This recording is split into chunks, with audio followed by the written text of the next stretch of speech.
Good evening, ladies, gentlemen, days, and gays. This is the Real Pineapple. This is your humble host, Hunter, here. Happy Thursday, y'all. We're almost to the weekend. Thank fuck. Thank God we are almost at the weekend. Hang on me. That's a little better. Um, Hang on. I gotta do this real quick. It's gonna bother me.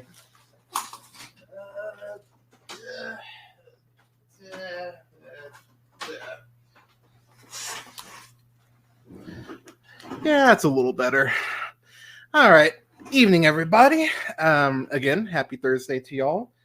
This is your humble host, Hunter, here. I hope you're all having a great night, day, weekend, whenever you're checking this out. Hope you're staying safe. Hope that you're blessed. Hope you're navigating your world all right. Okay. So, man, I don't know where I want to start with this. So I watched the Quiet on Set documentary, The Dark Side Behind Kids TV. And I'm going to be real, I wasn't going to review this, and this isn't going to be a proper review because I don't think you can rate something like this. I watched an episode of the Jared from Subway documentary that's on HBO Max. And I'll be real, y'all. I watched an episode and was like, I can't watch more of this. Like, I actually had nightmares about it. And but I told myself, people were talking about this. I believe in being informed, even when it's unpleasant. And okay, I'll give you an example. I think something like God, when did it come out? I'm blanking on a film date. That's how tired I am. I think it was 2018, 2020. Goddamn, Promising Young Woman, when that came out. I remember it's in my review. You can go back and listen to it. I said that it should be required viewing for basically anyone who's a high schooler and up, because I think as you start to date, and figure out where you lie on the, in terms of your sexuality and your relationships and all that, I think a film like that is very informing, especially for men, as far as how to treat people when you get into relationships, or how to not treat people in the case of that film. And watching this documentary, okay, so I have some notes here, and I apologize for rambling, but I'm gonna be real. I don't really know where to start with this, so I'm just gonna kind of jump in. So I have a long history of Nickelodeon, as I'm sure a lot of you do. I to date myself a bit, I remember the first thing I looked up when when my parents got us AOL, the dial tone, and the bird, that shit. I remember the first thing I went on was Nick.com. True story. I was a huge fan of that show, the Mystery Files of Shelby Woo. If you remember that show, I think that would have been like 99, 2000 maybe. Secret World of Alex Mack, the Tomorrow People, Animorphs. I could go on and on. There's so many Nick shows that I watched growing up that had such an influence on me, and one of the biggest ones was All That, because that was SNL for kids. The documentary says that, and that's exactly how I'm sure it was pitched, and that's how it came across. And of course, we get Keenan and Kel out of that. Kenan Thompson's gone on to have an incredible career, the longest tenured person on SNL. Kenan Thompson's had a hell of a career. It started back then.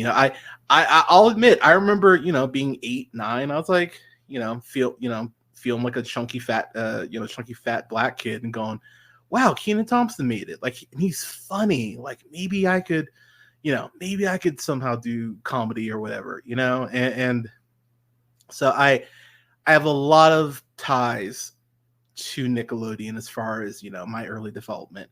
With that said, and I was talking to my partner about this, and I don't talk about my partner a lot just because, it's not her podcast, and there are as obnoxious and as loudmouth as I am, there are certain things I actually do like to keep private. But I'm really grateful for my partner, Alea. I'm really grateful for her.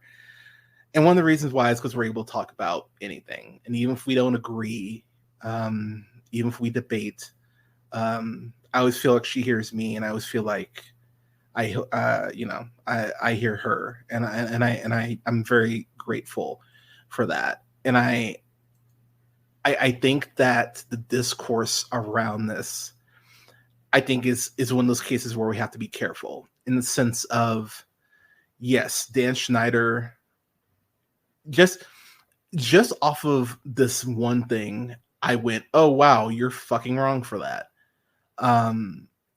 But at the same time, I'm seeing people go, Harvey Weinstein. And the thing is, y'all, like, yes, is Dan Schneider a creep? Absolutely. Is he a monster? Absolutely. But we have to keep in mind what Harvey Weinstein did. Harvey Weinstein raped women for decades, unchecked. Like, Dan Schneider wasn't raping these kids. So, yes, is what Dan Schneider did. Like, there are levels to this. And I think that's something that I think we need to be very aware of that. And I think we need to be very careful of that, because I remember when Aziz Ansari, there was that bad date that he went on, and that woman accused him, and that was the first thing people went to. It's like Harvey Weinstein. It's like, not everyone is a Harvey Weinstein. So I think we need to be careful just kind of throwing that around, like, like it's not a big deal, because it is. With that said, after watching all 4 episodes, and I watched all 4 episodes Monday evening, which was not a great idea because my sleep was shit Monday night. But I think if anything, after watching the documentary, the big thing I thought was, wow, the amount of people whose lives were irreparably damaged because of Dan Schneider and the people that were around him is insane. And I think Nickelodeon, Viacom. So, okay, if you guys remember, years ago, when Chris Benoit and Eddie Guerrero died, they died like pretty in pretty close proximity from each other. Like, I think it was like 18, like within like a year, I want to say.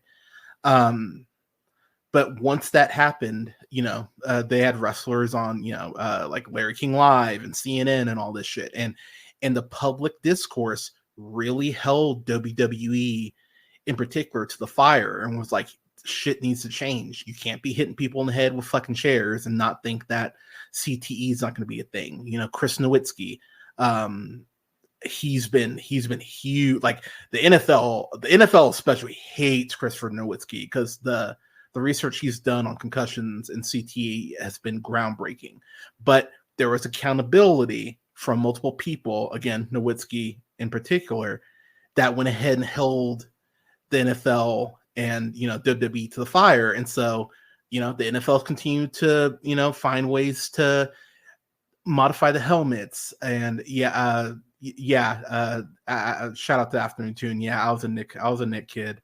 But the NFL had has continued to find different helmets to go ahead and use to, limit the trauma. And WWE has stopped chair shots to the head, and they've done, they've got a wellness policy. Admittedly, how well that wellness policy works is a whole other issue, but there were changes put in place because of these tragedies that occurred. With that said, there needs to be like sweeping changes at this point. Like, it's no longer a discussion. If it's me, I would have like an independent um, I would have someone independently on the set who's not hired, not from Viacom or someone tied to the company. But I would have an independent person in on set, especially if you have a kid who's a co-star, or is like, I would have someone like that on set to go ahead and make sure everything is on the up and up. You probably want to have a couple people like that, honestly. I don't think one person can handle a whole set. 2 or 3 people, probably, yeah. That would be the first thing I would do. Secondly, I don't know who is still at Viacom / Paramount who knew about all this shit, but one of the things that the documentary really hammers home is that Dan Schneider was their golden boy. He made all that. He got I believe he worked on Kenan and Kel. He ended up doing iCarly and Victorious and Zoe 101 and like all these shows that spun millions for fucking Nickelodeon. And I think people forget that, until Hannah Montana, Nickelodeon was owning kids TV for decades, whether it's Salute Your Shorts, whether it's like, Guts, whether it's stuff like Clarissa Explains It All. I mentioned The Secret World of Alex Mack. I mean, Nickelodeon had all these programs that were so really at the time revolutionary. And if you go back, I mean, a lot of them still hold up. I think I rewatched I rewatched some Hey Arnold not 2 months ago. I was like, God damn, Hey Arnold still holds up. Like, it's crazy, how many of these shows there were and how many there were that were successful and how many that there were that were successful because of Dan Schneider. I mean, say what you will about the guy. Like, again, is he a monster? Absolutely. But unfortunately, a lot of monsters tend to be successful. That kind of tends to be how the world works, unfortunately. With that said, even in episode 1, and I was sitting there watching episode 1 going, God damn, y'all are just getting started, and I'm already getting this feeling of dread. They talked to these 2 women, Ginny and Christy, who ended up filing a gender discrimination lawsuit against Dan Schneider because they worked on the Amanda Show, which of course starred Amanda Bynes. What's wild about the Amanda Show, and I've watched a good amount of the Amanda Show just because, older brother, you watch what your siblings are watching.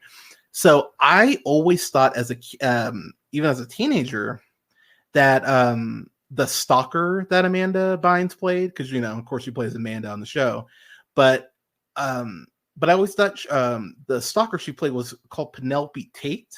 I always heard Tate, Tate. But then watching this documentary, I found out, and this blew my fucking mind, that Dan Schneider called her Penelope Taint, T-A-I in taint, as in like that taint. And I'm sitting there going, how the fuck did no one catch that, Nicola? Like, that right there for me is where the logic started to just unravel, because Dan Schneider, and I'll get to this in a second, but he did this whole interview where he kind of responded to, the whole documentary. And the fact that I don't know how you justify that. I don't know. I do not know how you justify it. Actually, what am I talking about? You can't justify that shit. And hearing that, again, that's episode 1. I was like, holy shit. But Schneider talked about how there was this big, that coast to coast. He had, there are 2 different offices, like one in, I think, New York and one in California for Nickelodeon, that I guess read through all of his scripts and gave him the okay and all that. If no one, I would love to know how many people read those scripts, because if you're telling me no one knew what taint meant, fuck off. I don't believe that shit. There's no goddamn way no one knew. And that in particular was just a giant red flag just right out the gate. This actually they put this at the end of every episode of this. In response to producers' questions, Nickelodeon has stated it investigates all formal complaints as part of our commitment to fostering a safe and professional workspace. We have adopted numerous safeguards over the years to help ensure we are living up to our own high standards and the expectations of our audience. So I'm gonna take a drink here because I've been talking for a minute, but so stuff. So I would love to know, and I think if I'm a reporter, heaven forbid anyone from Nickelodeon actually agrees to let me interview them, but I would ask, what sort of safeguards? Because that's such a PR statement. That's such a very bland, generic statement. What have you done that's going to protect these kids moving forward? What have you done that's going to protect the adults moving forward? Fuck. I think it might be the line of the series. It's one of them for sure. I believe it's Jenny who says it, or no, I think it's Christy. But she says, "How safe can any kid be if this is how the adults are treated in this environment?" And that right there, that's the nail on the head right there. How the fuck can you protect kids when you can't even protect the adults? And watching this, you can tell that Dan Schneider really ruled with an iron fist, and absolute power corrupts absolutely. And it felt like the more hits this guy had, the more Nickelodeon was willing to turn the other way. They talked about how I forgot about this, that Amanda Bynes show that was on Warner Brothers at WB at the time, What I Like About You, which I watched some of and I actually enjoyed. She was 16 at the time, but Dan Schneider, he co-created that fucking show, which I completely forgot about until they showed the opening. I was like, oh, that's right, he was a co-creator on this. And so it was co-created by him and Will Calhoun, who co-created Friends, which But what's crazy is that the Warner Brothers, and again, Warner Brothers of all people, went, "Yeah, dude, we don't want you on set anymore. You need to get the fuck out." So they push him out of his own show that he co-created. If Warner Brothers is doing that shit, and again, I know Nickelodeon's like, this guy's make us money, why would we rock the boat? But goddamn, if Warner Brothers is pushing him out, and this is a teen show where you would presumably have more rope, wouldn't you think you would go, we might want to go ahead and figure out if we want him working with kids? The fact that there was no follow-up on that, I think, is fucking maddening. And episode 2 goes into Amanda Bynes wanting to get emancipated from her parents. That tends to be a really big trend with a lot of these kids, because it's the old divide and conquer strategy. If you take away this kid's foundation, which more often than not is the parents, if they're good ones at least, if you go ahead and you take away the foundation, what's the kid gonna do? I might have mentioned this. This might be the first time I'm mentioning it, and I think about it. When I was four, I was 4 or 5. I'm gonna say I was 5, but I still remember my dad, God rest his soul. Him and I, we were at a car wash in on the Central Coast where I grew up, and I still remember. I can picture it very vividly. This brown van pulling up maybe 500 feet away. Hey Nikki, what's up? Thanks for joining. But I remember this brown van pulling up 500 feet-ish away from me, and him going like, "Hey, I've got candy in the van." And of course, as a kid, I'm like, "No, creepy white man, I'm not getting in your fucking van," and telling my dad, and he immediately goes into the trunk because he played softball at the time, and he ended up grabbing the bat, and the van just pulled the fuck away.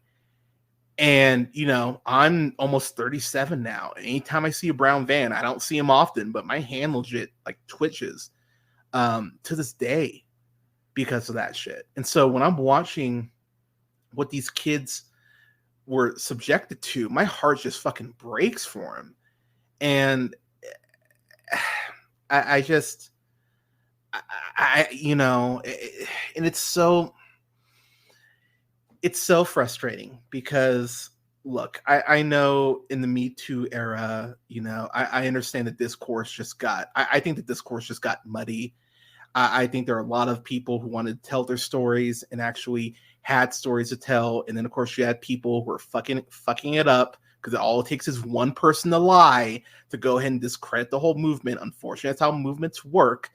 And just to see these people who are clearly still so broken and so hurt by what they went through, I just want to give everyone a fucking hug because of this shit. And you can tell these parents too, because look, I mean, you want to support your kid, you know, and a lot of these kids, I remember, oh god, I'm blanking on her name, but she was on All That, and she played it's like Katrina something, but she was on the first couple seasons of All That, and she talked about how Dan Schneider was like, oh yeah, you're my, you know, you're my chosen one, like I picked you, like she, you know, Katrina Johnson, thank you, thank you, Nikki, appreciate you. But she talked about how, who I always thought was hilarious. She did a Ross Perot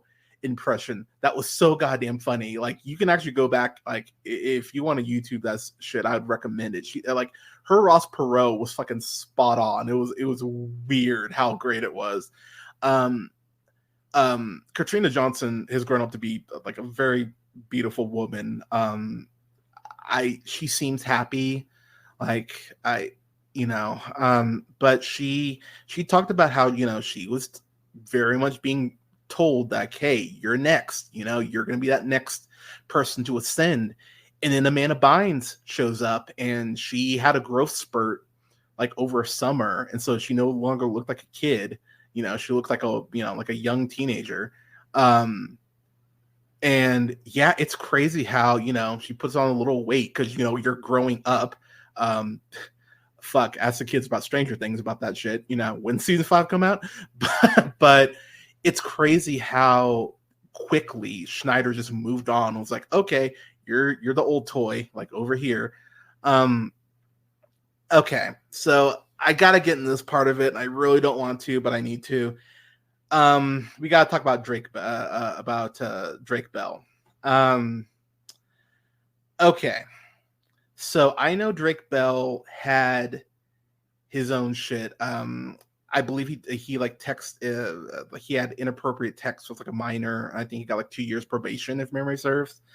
The fact that his acting coach sexually assaulted him for like a year at like minimum is what it sounded like. Holy shit. Like how parents, someone always knows.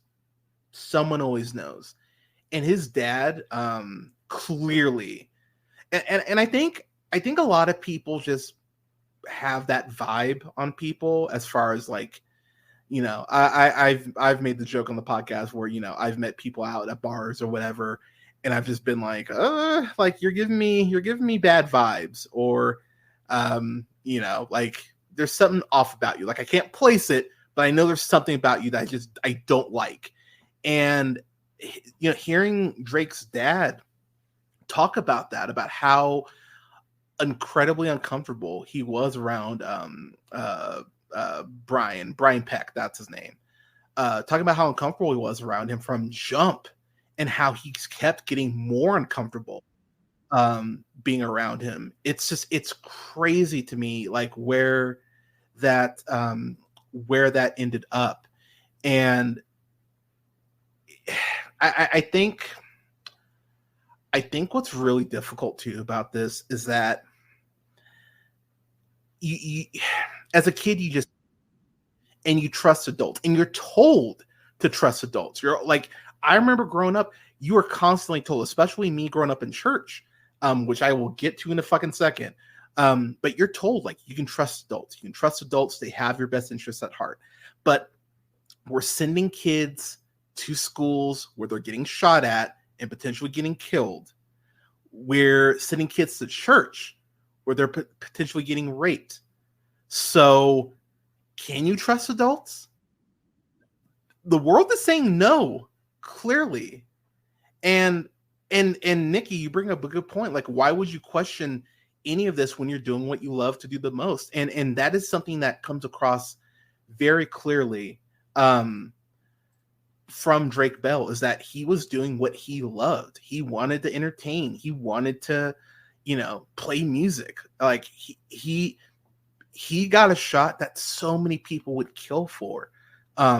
He was grateful for that. And so there are people who take advantage of that. And hearing how he woke up to sexually assaulting him, it's like, holy fuck, man. The one thing, so I do think, how do I put this? You sneak in, like, because SpongeBob even does this. SpongeBob, like SpongeBob definitely has like adult jokes in it, but I think there's less, like, it's less of a big deal when it's like adults voicing characters in a kid's cartoon. When you have actual kids in front of the camera, I think you lose that thread, and I think that's where it gets very gross. Nikki, yeah, go ahead, Nikki. Got Nikki Fables in the chat here. She wants to make a point about Dan Schneider, but while I'm waiting for you to make that point, okay. So Nikki says, I don't know. I think it was good timing or coincidental that Dan knew to call up Drake and ask if he was okay. I was gonna make that point because here's the thing. Did Dan Schneider touch any of these kids or anything like that? I mean, yes, there are some creepy hugs and all that. Unfortunately, can't really put anyone in jail for that. Yeah, so unfortunately, that's how it works. But I remember even being like a teenager and seeing him in that like that hot tub with Amanda Bynes and being like, that's weird. And be like, that's a really weird thing. And why is this a thing? And there's they even played a clip of Dan Schneider talking about how it was like an All That cold open where he was acting like this big shot and like bossing people around, and you go, ooh, that's where that's where the lines between what is a joke and what is reality really blur. As my dad used to say, in most jokes, there's a little bit of truth to them. And I think there was, they called him a god. They actually called him a god. Like, it's so weird how It's Always Sunny has, I think it's season 7 or season 8. They have that Frank's Little Beauties episode, which is all about, having 8, 9, 10-year-olds participating in beauty pageants, and how even the gang, as fucked up as all of those characters are, recognize how problematic having beauty pageants for children are. So while this whole thing is absolutely terrible, and it absolutely is, do not misunderstand me when I say that, but there's still kids beauty pageants. That's still a thing. Churches are flat out like, if you do something bad at church, they just transfer your ass. Like, let's call it what it is. I went to church. I went to a church in California. I actually can't think of the name of the church, or I would call them out. But there was a church that I went to where the music leader was had a daughter who was like 16. Was driving her best friend home, and had sex with her best friend, 16 years old. This guy was like fucking in his 40s. And he stepped down. No consequences whatsoever. That was it. His consequence was stepping down from doing worship for a church. But apparently he never got any jail time. Parents apparently didn't bring it up. And it's just like, wow. And you wonder why shit doesn't fucking change. And at some point, it's like, what do you want kids to do? Like, I love how Republicans, I love how the whole abortion thing is such a, we have to protect kids. We have to make sure that kids are set up for success. We have to protect them. And then as soon as a kid is no longer, an infant, it's like, oh, fuck it. You're on your own. How do you expect kids to navigate this fucking world? Okay. So what can be done? And I'm going to get back to the documentary in a second, but what can be done? You have to have a couple people on set who are independent from the production and from the production studio. You have to have that. I know that that's kind of a thing now, but that needs to be like a concrete thing in every fucking production. I don't care if it's fucking Percy Jackson. I don't care if it's fucking Miss Marvel. I don't care what it is. You have to have it. It has to be a hard fucking line that you draw to go ahead and keep kids safe. That's number one. Number two, like I was saying earlier of WWE, if there's anyone in that building, because he can depend on you to do the right thing. Same thing I was saying with WWE. If there's anyone who knew about what Vince McMahon allegedly did to these women, they need to be kicked the fuck out of the building and they need to be in jail right there alongside him. Same thing with the people at Paramount and Viacom. If there's anyone who knew about what Schneider's behavior was and they're still there, their asses need to go. They need to be fucking gone. It is not a question of, oh, what about? No, they need to be gone. Fucking gone. And let me be clear too. I've got Marvel posters on my back wall. I love Marvel as a brand. I understand that Disney, and it may not happen in my lifetime, but Disney has their own skeletons. Not, 2 Black Panther sequels does not negate Song of the South. Okay. I'm very aware that Disney probably has some skeletons that are buried. Let's be real. If they could actually resurrect Walt Disney's frozen head right now, and he saw that poster in the background, he'd be like, a black person starring a movie. He'd probably kill himself. Like, let's call it what it is. Like, Walt Disney was not the most progressive guy, despite what Saving Mr. Banks will tell your ass. But anyone involved at Nickelodeon who knew about Schneider's behavior has to be gone. They have to be gone today. And I'm going to keep saying it. The girl from Zoe 101, I'm blanking on her name, but she has a podcast. She's on YouTube. She's been talking about these. The episodes and everything. She's done a great job breaking everything down. Thank you. Nikki's on it today. Alexa Nicholas. Yeah, she's been on it. I think she's done a great job talking about everything. Zoe 101's another one that's wild to me because I was never crazy about Zoe 101. I always thought Jamie Lynn Spears was just very annoying. I never thought she was funny on all that either.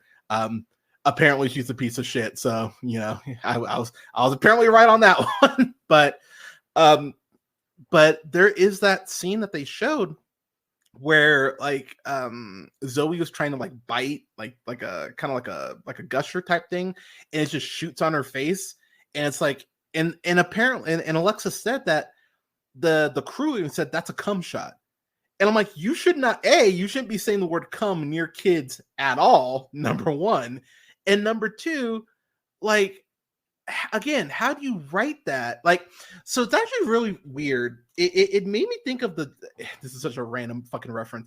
It made me think of the Jonas Brothers 3D concert experience. Because there's this one scene in there, and this is a Disney production, so I know some of y'all think I'm cashing them Disney checks, but I'm calling Disney out on this shit right now. There's this weird scene where I think they're in Times Square, and the Jonas Brothers have these hoses, and they pump in these hoses, and the hoses shoot this white, it looks like cum, and so it looks like the Jonas Brothers are just coming all over these 15-year-old girls.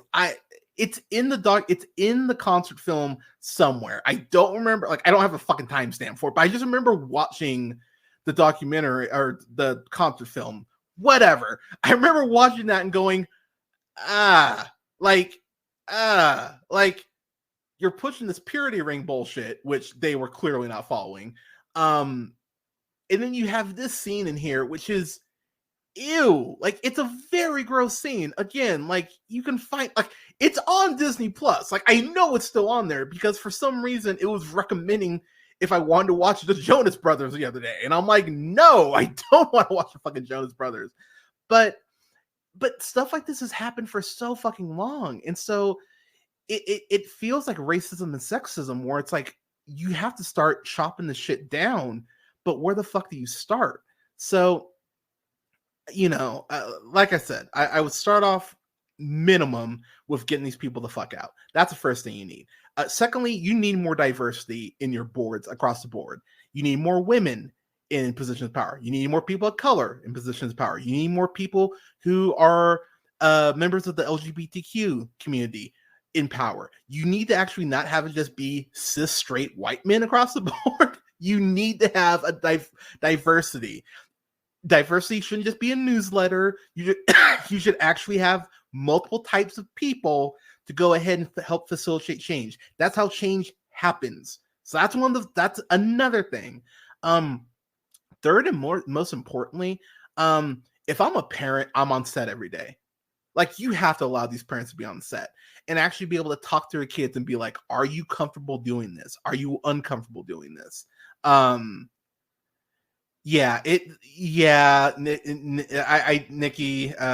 put in the chat, Dan is making excuses that he made Kenan and Kel famous, so he isn't racist. That's like I have one gay friend, so I can never.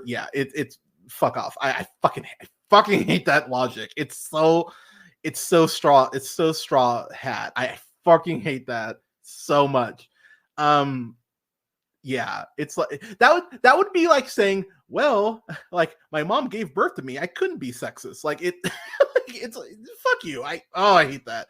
So I'm happy you brought Schneider up again, because I want to put a bow on this, because I'm gonna be real, y'all. I've talked about this for 40 minutes. That's about 10 minutes longer than I want to talk about this, and I know I didn't talk about everything, but again, there's some graphic details I don't really want to get into.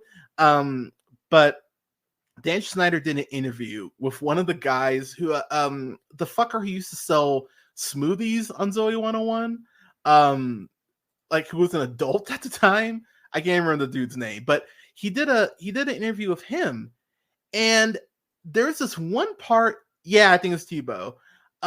There's this one part of the interview that he did that actually made me go eep, and I mean eep, like, wow, you said that out loud and you thought it sounded good. He brought up this point where Drake Bell's mom asked him for, like, help writing in the court or something like that. And he basically said, like, yeah, she reached out for me and asked for help, and was like, Dan, like, I'm just not good with my words like you are.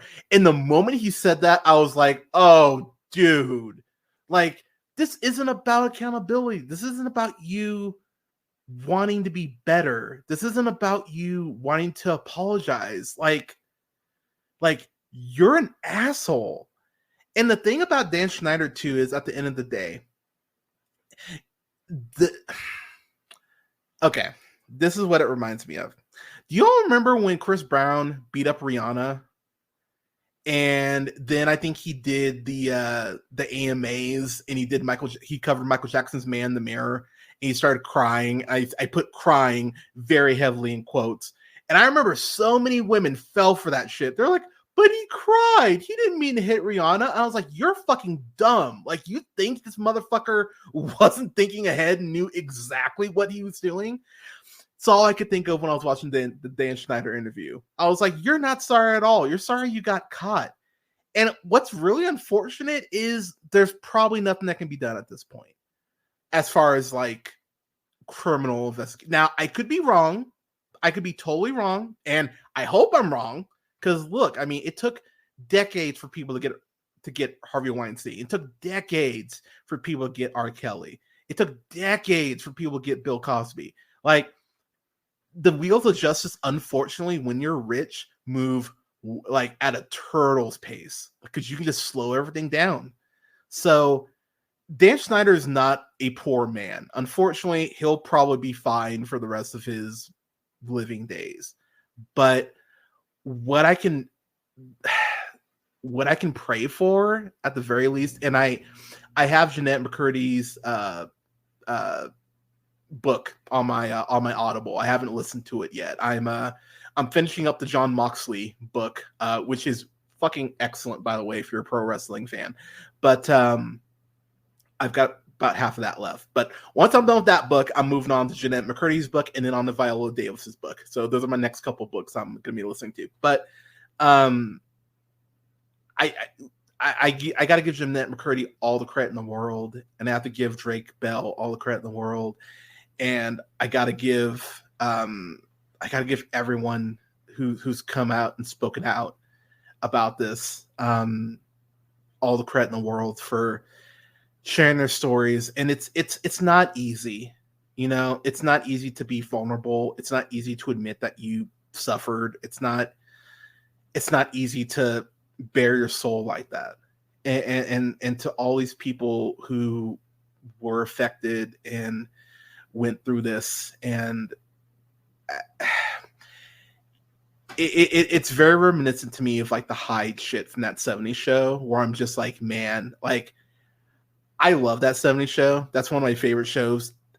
That's bordering on, I don't think I can watch this anymore, because between Ashton Kutcher and Danny Masterson and Laura Prepon and Wilmer Valderrama apparently all being pieces of shit, it's like, oh, I'm only watching this for Topher Grace then. So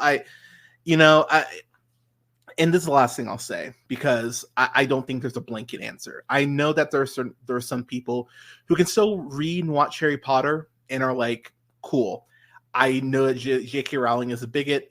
If you haven't listened to the podcast before, I have 2 whole recordings on why I think J.K. Rowling sucks that are each about a half hour pop. So one that I actually did last week. So feel free to listen to those. I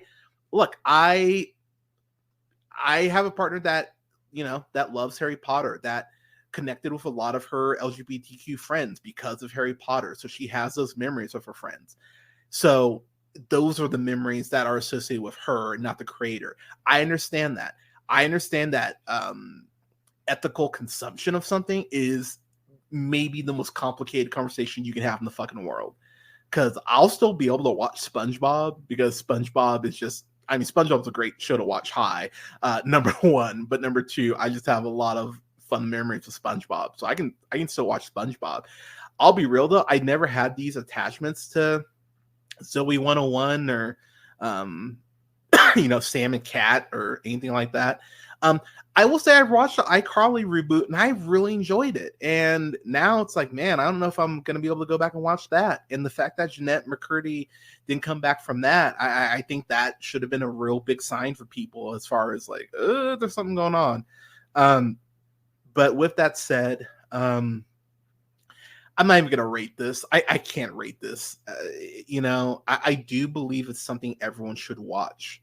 And if this documentary has done anything, it's going to go ahead and continue a conversation that we need to continue having.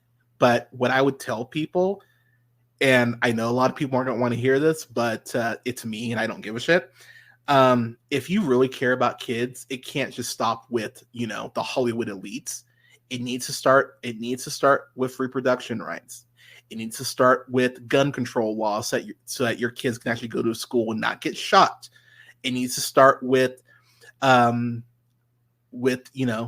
churches being safe. It needs to start with like places like the Boys and Girls Club being safe. It needs to start with better background checks for people that we're going to have around kids. Like, all of these things all tie together and will make for a better world and a safer world for these kids, which is the lie that we're telling them, that the world is safe and that adults care about them.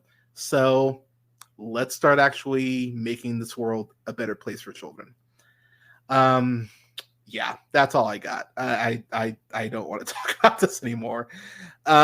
So with that said, to everyone who joined, thank you. I appreciate y'all in the chat for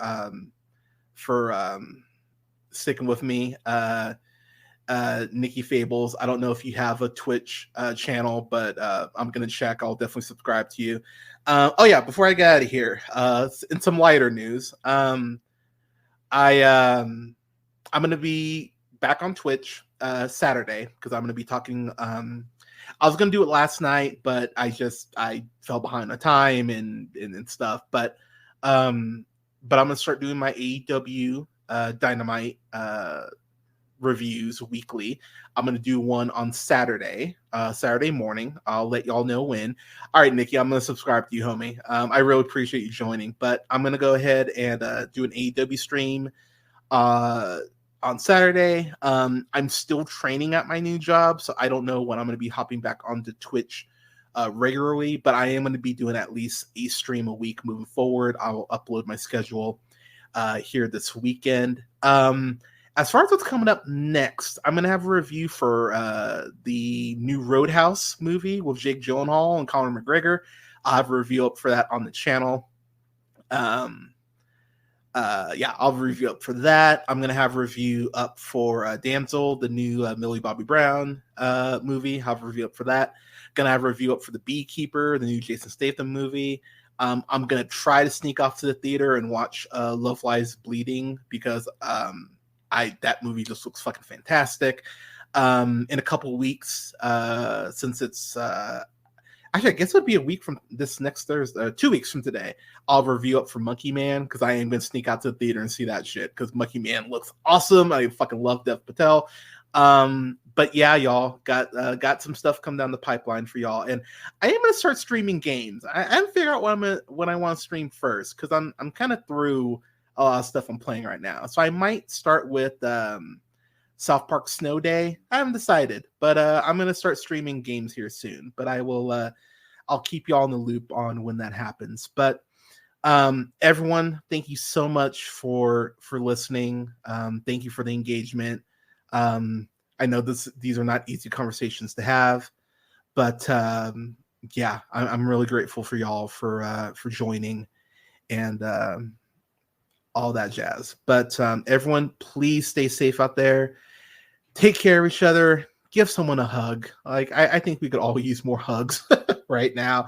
I could definitely use a hug because this documentary kind of broke my ass. So I'm gonna be watching nicer, lighter things for the next week or so. But everyone, thank you for listening. Again, thank you so much for your support. I will talk to you all on Saturday, and never forget, real.